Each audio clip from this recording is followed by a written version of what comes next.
John's Random Reviews. Oh hi, welcome back to John's Random Reviews. What have we got here? It's a Makita Mac Pack. I think this is type 2 box. I love the smell of a Mac Pack box at tea time. I love it. Look at the hinges.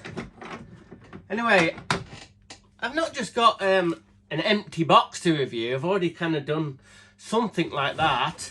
What have I got in the box? It was inevitable that I was going to buy this. When I open this, people go, oh yeah. So here we go. This is the new Makita 18 volt heat gun. Now I know what you're saying. I know what you're going to say. You're going to say, hang on, John. Hang on. There's a guy from Australia who has a YouTube channel called Tools and Stuff, and he's already reviewed this. So why would you, the viewer, want to watch another video about this? Well, the thing about it is it's okay to have various reviews on the same thing. That happens a lot in YouTube land. So you might get 5 or 6 different reviews about a certain tool, but that's okay because you get a different perspective about. You might find out something new about the tool or a little bit of something that and one guy missed. So, but what you want to do really is what you want to know about these tools is how good they are, how much they cost, how good they are, and what they're used for. And they want to be a serious review. So I tell you what pisses me off is really when you get some dudes and what they do is they have like a gimmicky thing, or they kind of like fuck about or act silly. And these are expensive tools, so generally people will want to know about what it's all about, not do silly little things. So I thought the first thing we'll do, serious, is see if we can set fire to the instruction book, as you do. Hang on, we're getting there. It's not set fire to it yet, we'll do in a minute. Whee! There we go. First test. First successful test. It's set fire to the instruction book. So that's pretty good so far. So far it's looking pretty good. Oh my god. Fucking hell. Oh shit. Hope there wasn't anything important in that to read. Anyway, let's get on with the serious review. Bloody hell, what a mess. Sorry about that. Right, okay. Let's have a look at this bad boy. We're going to do some testing in a bit, but first of all, we're going to have a quick look at it, a quick scan of it, as they say. First impressions, I've got to say, we're not talking about the performance about this tool. There's been a few people who have been sort of like online saying, it's not powerful enough, blah, blah, blah. They're trying to sort of compare it to a 240 heat gun, which is, no, it's not going to fucking, it's like, I don't know, it's like, I don't know, they're two fucking separate. A mains heat gun is going to be a lot different. But anyway, we'll get into that. Get into what does it look like? I think it looks like a pretty pro bit of kit. I'm quite impressed with the look of it. Let's go through the details. So this is the trigger here.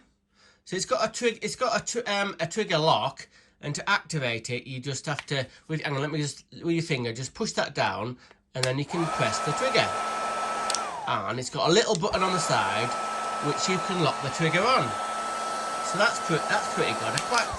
I think that's really works really well. That I'm impressed with that. Also, it's also good to have the Makita sign here on the top. That is not painted. That is molded in. That's a white bit of plastic. I know you might say, well, who gives a fuck about the Makita thing?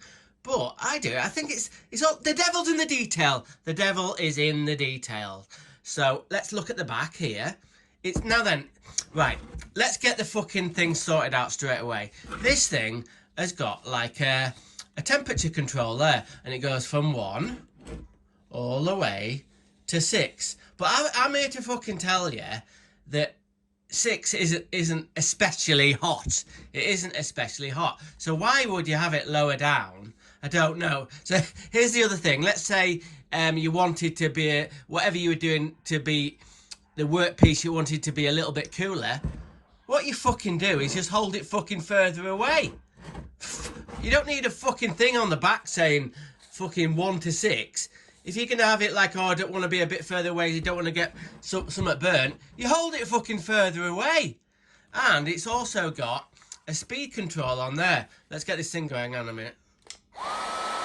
So that's on speed 2. And that's on speed 1, like that.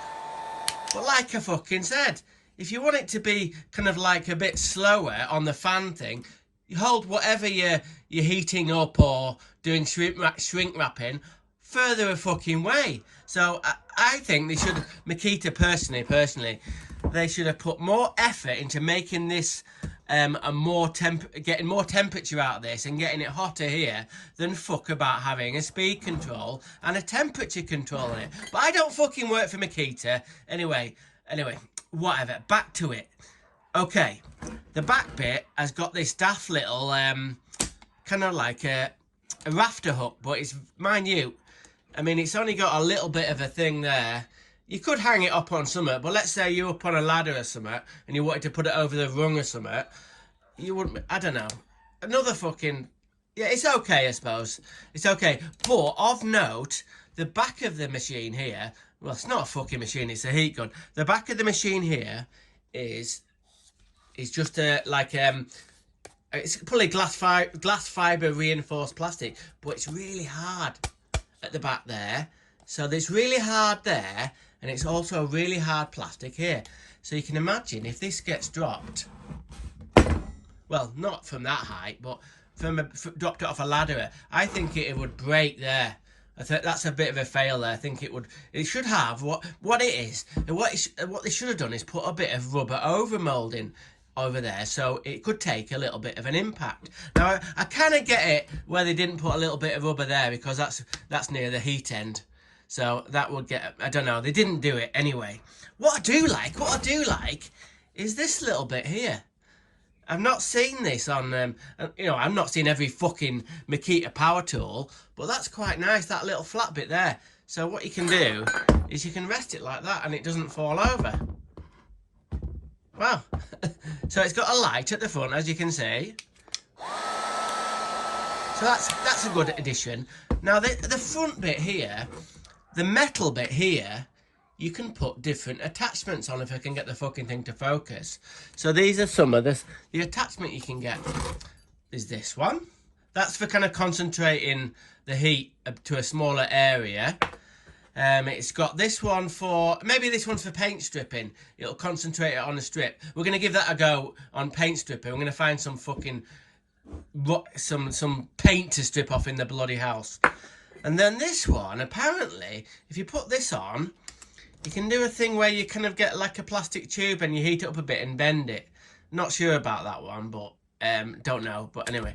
And then this one, apparently, with this scoop out here, is for softening putty around windows. So what it does, it stops the heat going onto the glass and it puts all the heat onto the putty.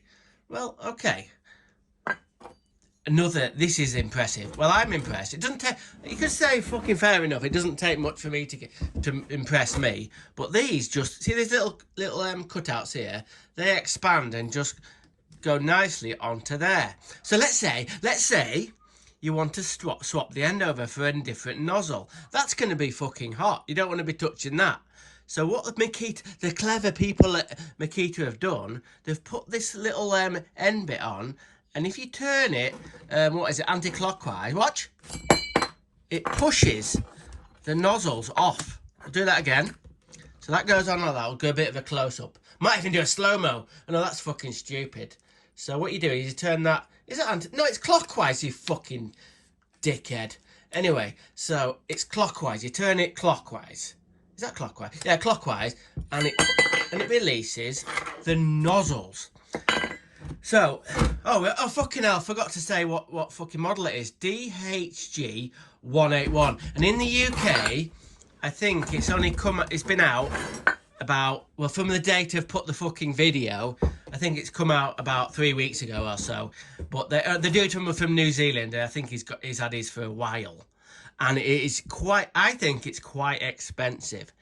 I think I picked this up online for about 135 quid. That's just the body only bit, and with these nozzly bits. And as you've seen on the start of the video, I've got a Mac pack box. And can you hear them fucking dogs? Oh, they've shut up now. It's not you. You never bark, do you? You're a good boy. You're a good boy. I can hear the dogs barking. Fucking hell. Doing my fucking treeing. Anyway, next thing is, you might say, hang on a minute, John. Any viewers of my channel, maybe from a few years ago, will say, didn't you already kind of have a Makita heat gun? Yeah, I did. So a bit of a recap here. I made this Makita heat gun. The only one in the world. I know now the Makita have done a proper one, but this is something I cobbled together. Well, it shouldn't be. No, it's not fucking cobbled together. It was fucking took ages to do this. The inside of here is a Ryobi 18-volt heat gun. The guts of it. If you look back on my playlist, the Makita playlist, this will be on there. At the time, months and months ago, this was the world's only Makita-ish heat gun, and I was chuffed to bits of this, but I think this is not going to be half as powerful as this. So what we're going to do is maybe test them both together. This works fine, but I don't think it's as hot as the Makita one. Well, they're both Makita, but this is not a real Makita one. This is obviously a Ryobi one. But I think I've done a fucking pretty good job. Obviously, this is an old Makita drill, which I've taken all the guts out of it and put a Ryobi heat gun in there. And but yeah, it's very basic. But I have used this. Don't get me wrong. I have these not very often. But same as this, I'm not going to fucking use this very often. But we'll go into what I could potentially use this for, and we'll give it a test. See if it's any fucking good. Okay. Right then, off we go. Let's see if it can solder this out. I know you'd never do any actual soldering with a heat gun. But nonetheless, it'll be good to see how hot it gets. Personally, do I think it's going to do it? I'm not sure. Anyway, we'll leave it a couple of minutes.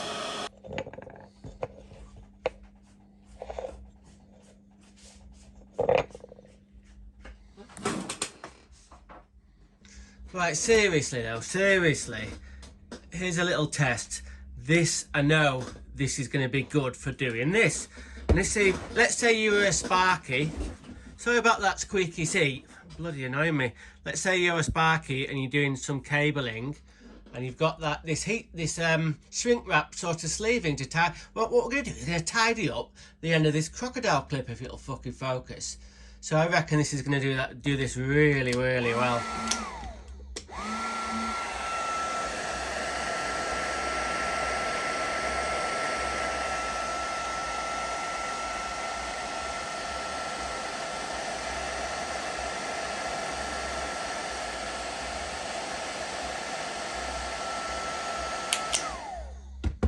Well, there we go. There you go. It's done a really quick and really tidy job. That's really tight onto the cable. I'm not a Sparky. Anyway, heat shrinking. It worked really well, even on bigger heat shrinking, I reckon. So if you're a Sparky and you're doing a lot of that kind of stuff, I think it'd be good. Obviously, if you were on the world's #1 platform. Oh, I think what I'd like to do, it looks really scruffy, that. Disgusting. My missus has had a mat, with all like a cutting mat, and she's taken it off me for getting hot snot glue all over the mat, and it was her mat. But anyway, what we're talking about, I'd like to get a coat of paint on here.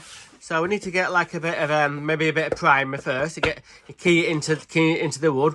Whoops! Oh shit! I've had a bit of a spill. Oh really? That's fucked that up. Hang on a minute. Will this Makita hot air gun, 18 volt of course, be able to dry this table up?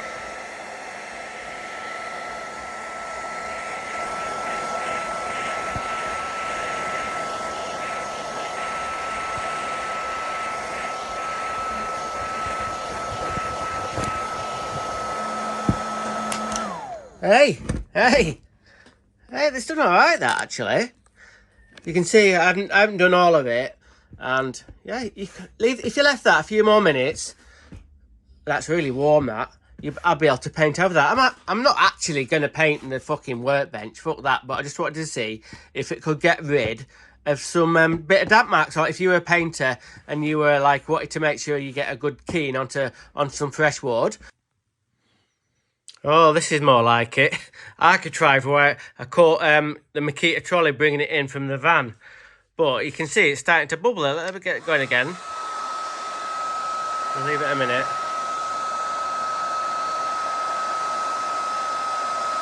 You can see if it bubbles up and see if we can scrape a bit off. Can you see where it's bubbling up?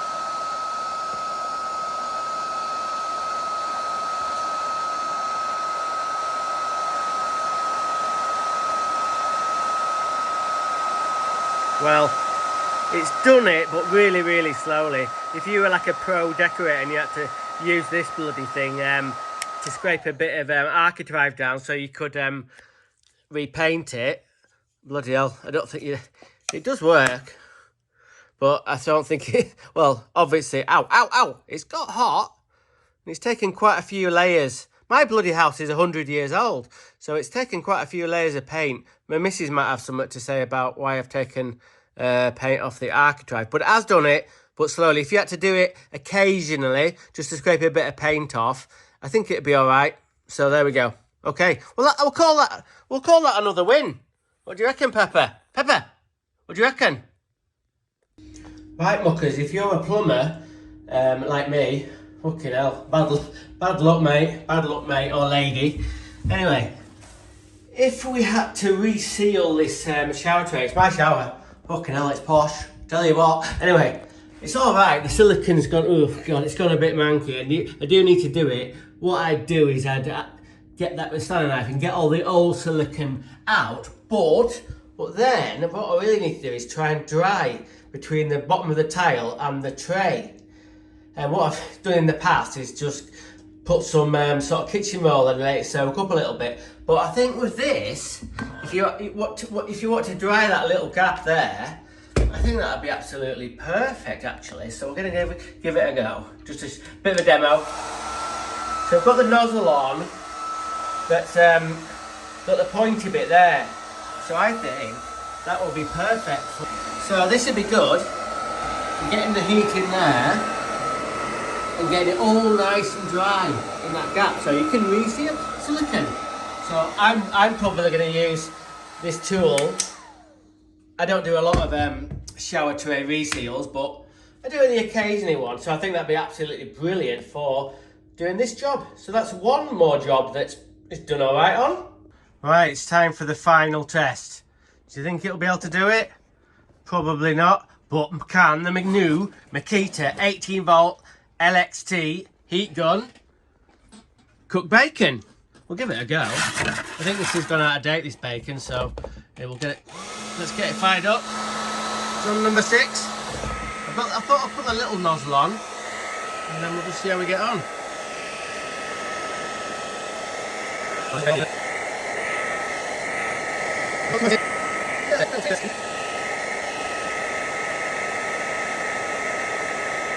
Hang on, I've had a rethink. It's heating up this metal. We need to put it on something else. So, there we go. Right, try again.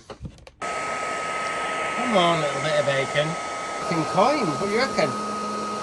Yep, that's going to get stuck. Well, I think it's a no. It will cook bacon, but fucking hell, you'd be started there before you could bloody do a whole ration of bacon. It's done that bit though, hang on. Let me have a look at that bit. That's cooked. Mmm, delicious. Another win for the Makita hot air gun. So, in summary, do I think this Makita hot air gun is any good? Well, bit of a shocker here. I do like it. I'm a bit of a Makita nut, so it was obvious I was going to buy it. And compared to the one I made, you know, a year ago, which is a Ryobi one, this one is a lot hotter. So, yeah, it is. Well, that's going to be retired now. That's going in the Makita sort of John's Random Museum, that one. So, put that one away. So, in summary again, I'll get it out in a minute. It's okay. It's not brilliant. It's not brilliant. But for small little jobs, and around the, you know, doing little bits of sort of drying up surfaces quickly, and that thing I did with the shower trays, I think it'd be pretty good. But if you were like a painting decorator trying to strip paint in it, no, it's way too slow. Maybe if, you know, on about the Sparky, using it for the heat shrinking, or if you're doing that big heat shrinking where you get the big sheets and you put it over something, that might be okay. But I haven't got that kind of stuff to test it. I'm sure someone else will test it. So yeah, it's okay for small, very light use. I'd say that, well, I know it says it maximum 550 degrees, but I don't think that's enough. I think it should be a lot hotter than that. But obviously, I don't know all the mechanics of it and whether they'd have to more elements with overheat. I don't bloody know. But maybe they should have brought out, instead of brought out the Makita LXT platform, they should have put this heat gun on the XGT 40 volt platform, and you got more oomph. But it's a good little bit of kit. So if you fancy it for light use, and you've got the Makita platform, there we go, Makita heat gun. Okay, what do we say? Random is rad. Rock on. Thanks for watching. Subscribe, unsubscribe, give me a thumbs up, give me a thumbs down, tell me you love me, tell me you hate me, tell your friends and neighbours, tell that weird guy from across the street with the one-eyed dog, tell me anything, but most importantly, let's get in.